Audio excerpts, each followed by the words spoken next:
50 χρόνια πριν, ξεκίνησε κάτι περισσότερο από μία επιχείρηση. Ξεκίνησε μία δέσμευση προς τους ανθρώπους, την περιοχή, το μέλλον.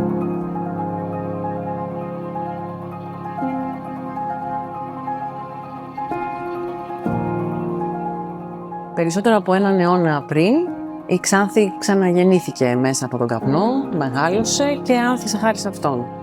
Η ίδρυση της ΕΚΑΠ ήταν μια φυσική εξέλιξη σε αυτή την πορεία μέσα στον χρόνο, στην οποία η πόλη βίωσε όλα τα σκαμπανεβάσματα των ιστορικών γεγονότων, πάντα σε συνάρτηση με το εμπόριο του καπνού.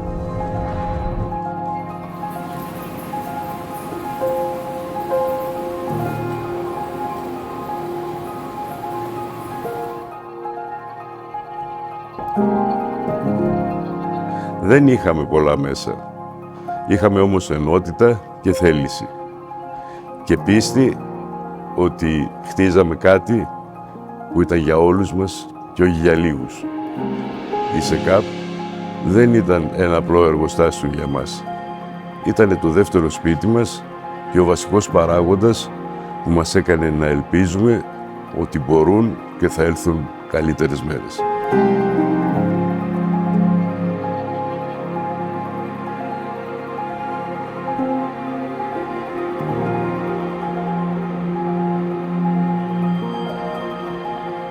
Η ΣΕΚΑΠ συνδέθηκε με την έννοια της κοινότητας, με το πνεύμα της συλλογικής προσπάθειας, με το συνεταιριστικό πνεύμα, συνδέθηκε με την οικονομική και κοινωνική ζωή όλης της περιοχής.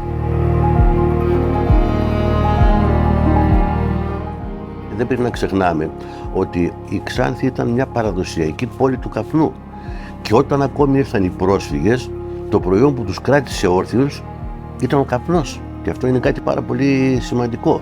Άρα η ιστορία του τόπου αυτού στηρίζεται στον καπνό. Και αν θέλετε να περπατήσουμε λίγο μαζί στην παλιά πόλη, έχει άρωμα καπνού. Και όλα τα παλιά αρχοντικά ήταν σπίτια παλιών καπνεμπόρων.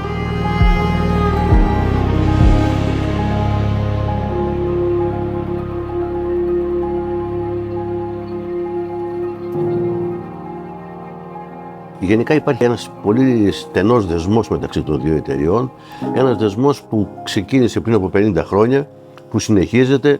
Τώρα είμαστε δίπλα στη Japan Tobacco, έχουμε εξαιρετικές σχέσεις με τη Japan Tobacco και θεωρώ ότι το να έχουμε εδώ μια βιομηχανία όπως η JTI ΣΕΚΑΠ πλέον είναι πάρα πολύ σημαντικό σε πάρα πολλά επίπεδα.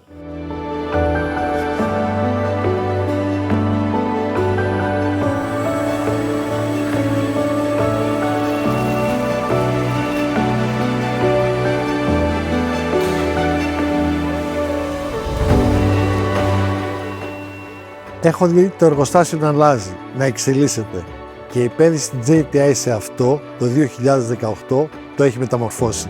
Αλλά η ουσία έμεινε η ίδια.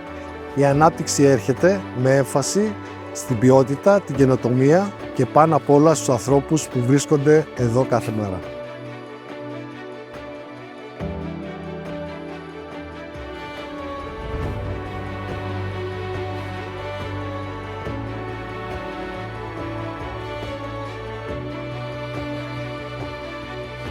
Τη διαδρομή όλων αυτών των χρόνων δεν θα την έλεγα ιστορικό βάρος, θα την έλεγα περισσότερο ευθύνη και πηγή έμπνευσης.